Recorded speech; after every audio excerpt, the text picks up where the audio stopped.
हम में से 90% लोग फॉक्सी के इंजन की तरह लेट स्टार्ट होते हैं। मैं भी इनमें शामिल हूँ और डॉक्टर शहजाद राणा भी। ये भी लेट स्टार्टर हैं, लेकिन जब ये स्टार्ट हुए तो इन्होंने कमाल कर दिया। मास कम्युनिकेशन में एमए किया, यूनिवर्सिटी में पढ़ाना शुरू किया, पीएचडी की डिपार्टमेंट में फिल्म एंड डॉक्यूमेंट्री का आगाज़ किया, डिजिटल मीडिया सेंटर बनाया। ये मुल्क में पहला शोबा सहाफ़त था जिसमें स्टूडियोज़ भी बने और सोशल मीडिया पर चैनल भी लॉन्च हुआ।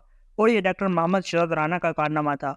इनके अब तक मुल्क और बैरून मुल्क 20 इंटरव्यूज़ हो चुके हैं, दर्जनों रिसर्च पेपर शाया हो चुके हैं और ये 8 स्कॉलर्स को पीएचडी भी करा चुके हैं।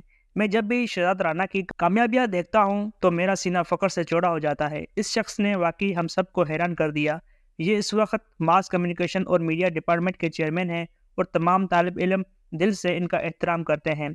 मैं अपनी कहानी की तरफ वापस आता हूँ। हमारी क्लास में बहुत दिलचस्प लोग थे, लेकिन इनमें 3 नाकाबिल फरामोश हैं। पहले फैज़ान आरिफ थे।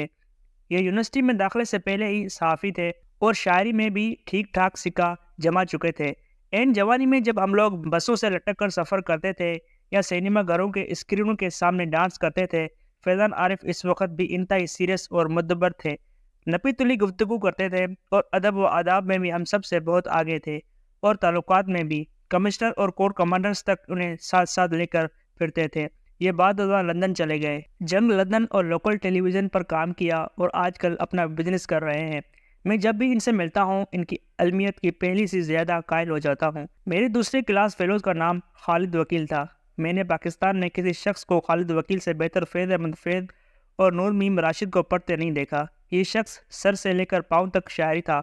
वही शायरों जैसे बेचैनी, वही शायरों जैसा इग़माज़ और वही शायरों जैसी सादगी। वह मुकम्मल शायर था और इसकी अदायगी मेरा नहीं ख्याल कोई शख्स इसका मुकाबला कर सकता था। वो लफ्ज़ों को बेजान नहीं रहने देता था।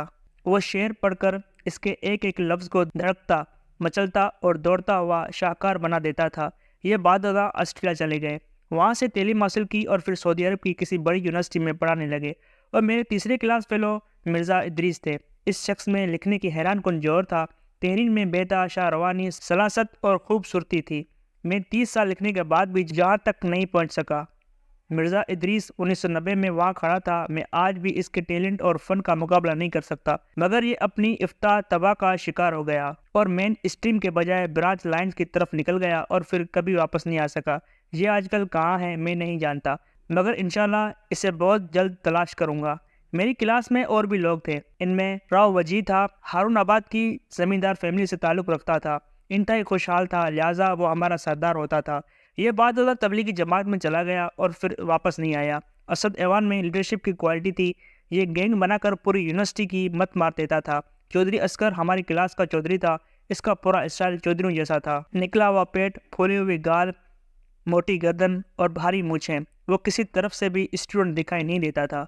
नवीद ईमान बहुत खूबसूरत था, बाकायदा चॉकलेटी हीरो दिखाई देता था। इसकी अंग्रेजी बहुत शानदार थी। मीर अतीक भी हमारा मोहतरम क्लास फेलो था। ये बाद एपीपी में मुलाजिम हो गया। तारिक भट्टी जिस्मानी तौर पर वसी लेकिन जहनी तौर पर सादा था। मलक अतीक मेरे शहर से ताल्लुक़ रखते थे। ये मेरे पुराने दोस्त भी थे।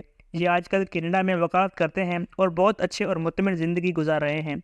और असद साहिब भी हमारा क्लास फेलो था। ये बाद मुल्क का नामूर क्राइम रिपोर्टर बना, मगर बदकिस्मती से एन जवानी में इंतकाल कर गया। इसका एक भाई आज भी सहाफ़ी है। हमारे हॉस्टल में जावेद चांडियो होते थे। ये सराइकी डिपार्टमेंट के स्टूडेंट थे। ये बाद यूनिवर्सिटी में पढ़ाने लगे। ये आजकल आर्ट एंड लैंग्वेजेस के डीन हैं और प्रोफेसर डॉक्टर जावेद हसन चांडियो कहलाते हैं। चांडियो साहब स्टूडेंट एज में ही फ़िलासफ़र और इंटेलेक्चुअल थे।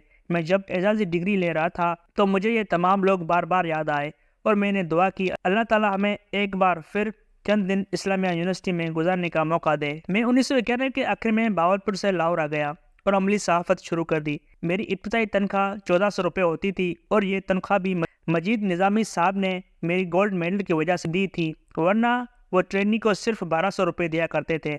मेरी जिम्मेदारी में प्रूफ रीडिंग से लेकर सीनियर के लिए चाय लाना, इनके जूठे बर्तन वापस उठाना, इनके बैग उठाकर लाना और फिर नीचे छोड़कर आना, मेज़ साफ़ करना और बाथरूम साफ़ करके उसे सीनियर्स के काबिल बनाना भी शामिल था। मुझे गलतियों पर कान तक पकड़ा दिए जाते थे। बेइज्जती तो बहरहाल मामूली थी। मैं शुरू के 3 बरस पैदल दफ्तर जाता और पैदल वापस आता था। زمین پر 6 لوگوں کے درمیان سوتا تھا۔ اخبارات کا ماحول اس زمانے میں بہت نگیٹو ہوتا تھا۔ سینئر جونیئر کی انا کو کچلنا اپنا حق سمجھتے تھے اور میں مدت تک اس حق کا شکار بنتا رہا۔ اس نے میرا رزق اور عزت کیونکہ اسے پروفیشن میں رکھے ہوئے تھے، لہذا میں سب کچھ چپ چاپ سہتا رہا۔ اللہ تعالیٰ نے استقامت دی، میں صحافت میں ٹکا رہا، لیکن زندگی کی سختیوں کی وجہ سے میں اکثر اوقات رو بھی پڑتا تھا، مگر اگلے دن دوبارہ یہی کام شروع کر دیتا تھا۔ اللہ تعالیٰ نے نہ جانے کس وقت میری کون سی دعا سن لی، اسے نہ جانے میری کس بیچارگی پر ترس آ گیا۔ اس نے میرا ہاتھ پکڑ لیا اور پھر خوش قسمتی کے سارے دروازے کھلتے چلے گئے۔ مجھے 26 سال کی عمر میں ایکسیلنسی ایوارڈ ملا۔ یہ ایوارڈ پورے شعبے میں کسی ایک شخص کو دیا جاتا تھا اور میں خوش نصیب تھا۔ مجھے 27 سال کی عمر میں APNC نے بیسٹ کالمسٹ کا ایوارڈ دے دیا۔ میں یہ ایوارڈ حاصل کرنے والا نوجوان ترین صحافی تھا۔ میں نے معاشی خود مختاری کے لیے صحافت کے ساتھ ساتھ بزنس شروع کیے اور اللہ تعالیٰ نے چند ہی برسوں میں مجھے ہر قسم کی مالی تنگی سے آزاد کر دیا۔ کتابیں شائع ہوئی تو چند ماہ میں بیسٹ سیلر ہو گئیں۔ اللہ نے سفر کے راستے کھولے تو میں 112 ملک پھر گیا اور یہ سلسلہ جاری اور ساری ہے۔ انشاءاللہ میں پاکستان کا پہلا شخص ہوں گا جو پوری دنیا دیکھ کر دنیا سے رخصت ہوں گا۔ یہ میرا ٹارگیٹ بھی ہے اور اللہ سے درخواست بھی۔ اللہ تعالیٰ نے انتہائی شاندار اور با اثر دوستوں سے بھی نوازا۔ یہ کنگ میکر ہیں لیکن میری پیروں کی طرح عزت کرتے ہیں۔ شاید اس کی وجہ یہ ہو کہ اللہ تعالیٰ نے میرا ہاتھ کسی کے سامنے پھیلنے نہیں دیا۔ اللہ نے مجھے ایسی سعادت مند اولاد سے نوازا کہ لوگ میرے بچوں کو دیکھ کر دعا کرتے ہیں، کاش ہمارے بچے بھی ایسے ہو جائیں۔ میں کیریئر کے دوران بے شمار مصیبتوں کا شکار بھی ہوا، بدنام کرنے کی کوشش بھی کی گئی، لیکن اللہ تعالیٰ ہر مصیبت ہر بدنامی سے مکھن کے بال کی طرح نکال دیتا۔ ڈیجیٹل میڈیا میں آیا تو اللہ نے اس میں بھی برکت ڈال دی۔ ٹیلی ویژن شو شروع کیا، اللہ نے اسے بھی مقبولیت دے دی۔ سیلف ہیلپ موٹیویشن اور کوچنگ شروع کی اور ملک کا مصروف ترین اور مہنگا ترین کوچ بن گیا۔ پاکستان کی پہلی باقاعدہ ٹورزم کمپنی شروع کی، اس نے بھی حیران کر دیا۔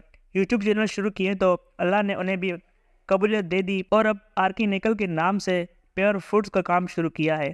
اللہ اس میں بھی راستے نکال رہا ہے۔ ہم اب تک 5000 لوگوں کو صرف غذا سے شوگر اور بلڈ پریشر سے نکال چکے ہیں۔ ہم پورے ملک کو شوگر فری کرنا چاہتے ہیں اور اسے ان قدرتی غذاؤں کی طرف لے جانا چاہتے ہیں جن میں شفا بھی ہے اور عافیت بھی، اور انشاءاللہ ہم یہ کر کے رہیں گے۔ اور اللہ تعالیٰ نے اس سال ستارہ امتیاز اور PhD کی اعزازی ڈگری سے بھی نواز دیا۔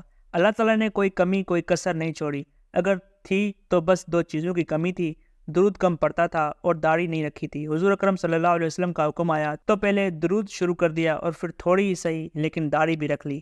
میں آج پیچھے مڑ کر دیکھتا ہوں تو یقین نہیں آتا یہ سارا سفر میں نے خود کیا، یہ سارے کام اللہ نے مجھ سے کرائے اور وہ بھی صرف 32 برسوں میں۔ یقین کریں مجھے یقین نہیں آتا۔ زندگی کی اس شاندار پینٹنگ میں بس ایک خامی تھی اور وہ خامی تھی اسلامیہ یونیورسٹی باولپور سے رابطے میں کمی۔ یہ رابطہ 1991 میں ٹوٹ گیا تھا، مگر پھر 2019 میں اچانک ایک فون آیا اور دوسری طرف سے آواز آئی، میں پروفیسر اطہر محبوب بول رہا ہوں، اور اس فون کے ساتھ ہی میری ذات کا ٹوٹا ہوا دھاگا دوبارہ جڑ گیا۔